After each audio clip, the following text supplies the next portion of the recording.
Good morning, everybody. It is 8:38 in the morning. We are already late for Top Golf. The video from yesterday still isn't uploaded, but once we get to Top Golf, I'm going to add that to our queue. We are gonna get ready to go and then meet our friend so we can hit some golf balls. All right, y'all. I know y'all hear the tart in the background. You know who it is. It's the boy. We're here at Top Golf again for our early bird special. We're a little late, so we're gonna have to kind of book it in right now, but we're gonna get set up and work on our PGA caliber swings, right? But anyways, we're here. Let's get our booth and I don't know. We're here at Top Golf. The weather is fantastic again. We're feeling good. We're feeling good, right? It is really loud here. And Matthew has my mic, bro. I left my camera bag in his car when we went to the gun range, and he has my mic bag. But I'm gonna get my computer set up, and then we gotta get that video uploaded ASAP because it's already almost too late. So peace. All right, y'all. We are in a train. Oh, looks like we're about to get stopped though. But they finally fixed our golf station, so that is also fantastic news. This trade is looking pretty cooked, but yep, there we go. But we re-entered. This was not FOMO. This was just erratic price action. That's another lesson I want to say. You know, just because your first entry hits your stop loss does not mean your trade idea wasn't validated. So a lot of the times what my trades will do is they will bounce around between, you know, about a 15-20 point range where my stop loss is, and then just continue in the direction that I thought it would. Is it ideal? Of course not.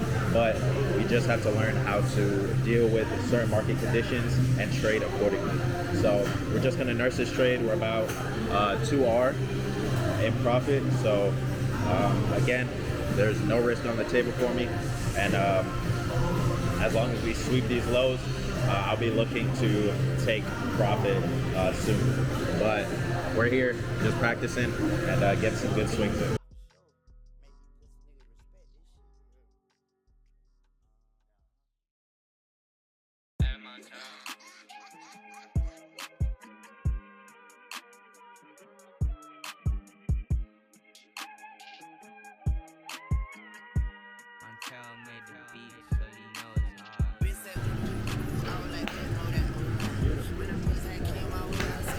Great day of golfing, not so great day of trading.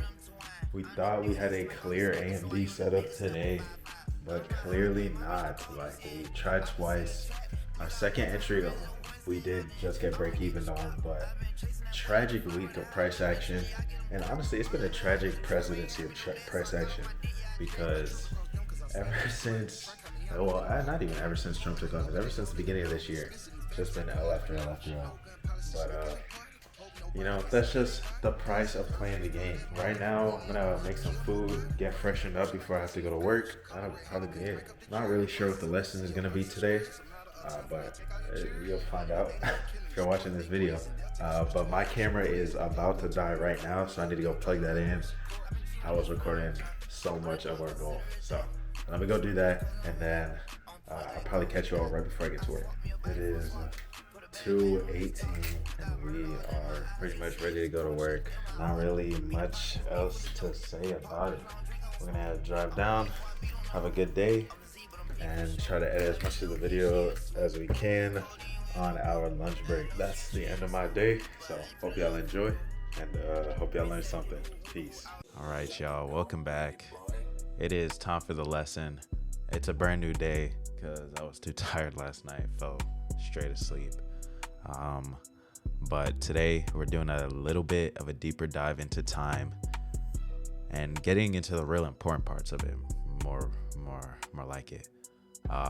We're going to be talking about time frame alignment and your macros. Okay, so time frame alignment should be your blueprint for literally anything any trade that you're trying to look at. When time frame alignment is essentially taking imbalances from higher time frames and matching them to entries on lower ones. So what that means is, off the reaction of a 4-hour fair value gap, you might look at the 15-minute for an entry, or off a 15-minute fair value gap or order block or imbalance, you would look for a 1-minute entry.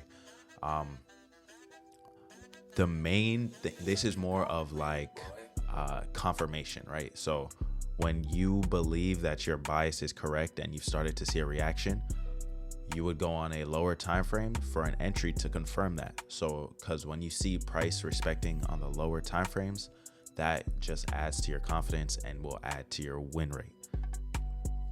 That being said, let's go. Well, first of all, let's go through the aligning timeframes. Okay.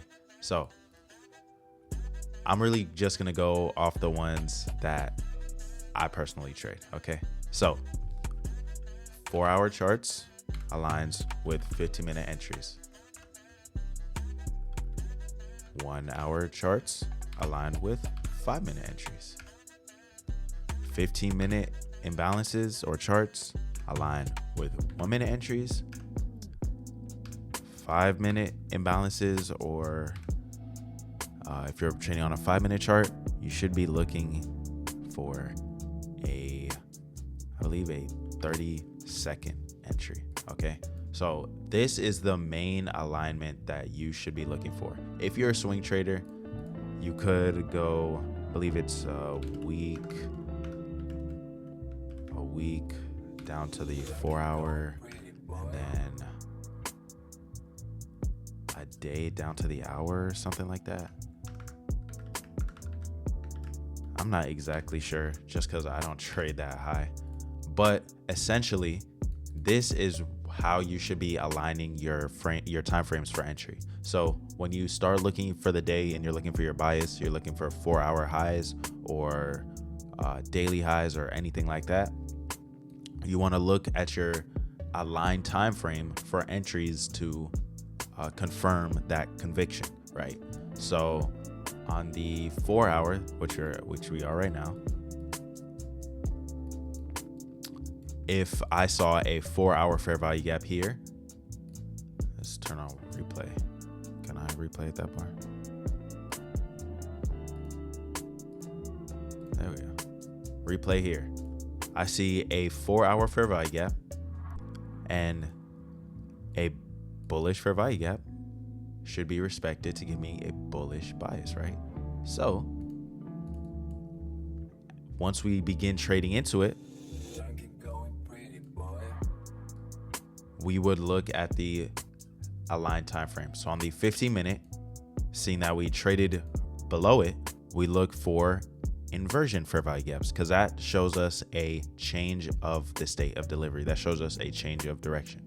So as you see here, we have a 15-minute inversion fair value gap marked out beautifully, confirmed with this candle here, and your entry. Oh, I don't know why we keep doing that. Enter on the CE, enter on the beginning, whatever you want. Stops below the candle wicks low.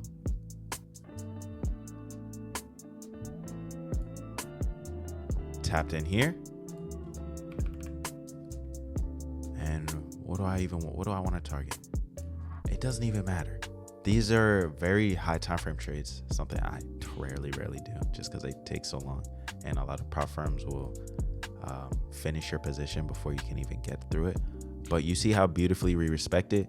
So we had the bias that price was going to reverse in the fair value gap on the 4-hour, but to confirm our entry, we want to look at the aligned time frame for a inversion fair value gap or change of the state delivery, change of character, whatever you want to base your entries off of. You want to look on that aligned time frame for that entry trigger. And if we keep it running, I mean, we already saw it, but we hit our TP eventually, and then that prints barely any drawdown. I mean, I say barely, my stops are never that big, but 22 points of drawdown. But that just goes to show you how powerful time frame alignment can be. Now let's go on. Let's just start from the 15-minute. So we have, let's see here, 15-minute bearish fair value gap, right? And you know what? We have a tap here. Let's say we're really impatient and we don't want to wait to see about any kind of respecting or anything. We want to take a trade instantly as soon as we tap into that gap. So to do that, we would just go on the lower time frame. So we have it marked out. We're going to go forward, have our candles run. You see a lot of liquidity being formed on the lower time frame, sweeping the liquidity here. And then as you can see over here, we have this bullish fair value gap, right? So this is the gap that we want to see inversed if we're going to take a trade off the inversion, correct? We get a nice tap in. And honestly, we even made a gap up here. So we made a nice inversion fair value gap here. If you wanted an even higher entry, you wouldn't have entered on the retest of the gap. You would have just had to enter off the candle closure outside, but you could have had your entry up here. Or as you see, now this is a inversion. Let's go forward another bar. We have a retest of it. You can put your stops at the highs. Take profit. We're at the lows. And let's see what happens here.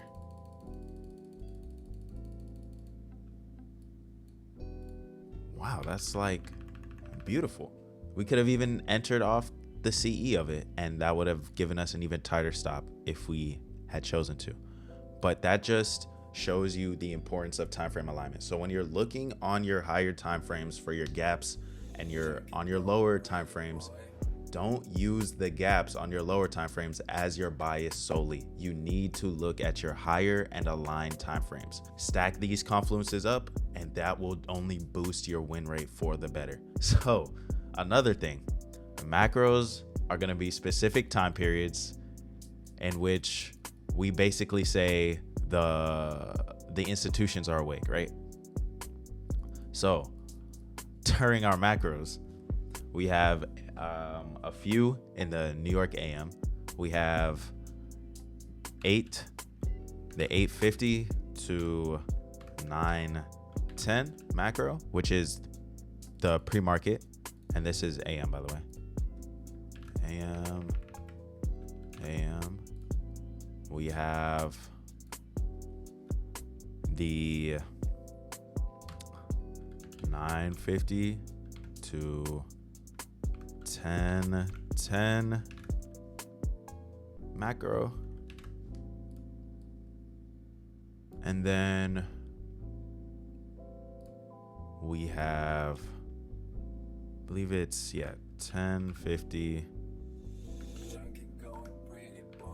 to 11:10 a.m. So these are some of the main macros that people trade. The importance of these is within these 20-minute spans, right?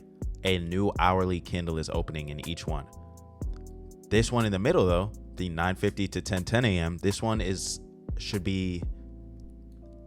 it is the strongest macro, I'd say. Like, this macro is going to have some of the most volume, because not only does it open a brand new hourly candle, it opens a 4-hour candle.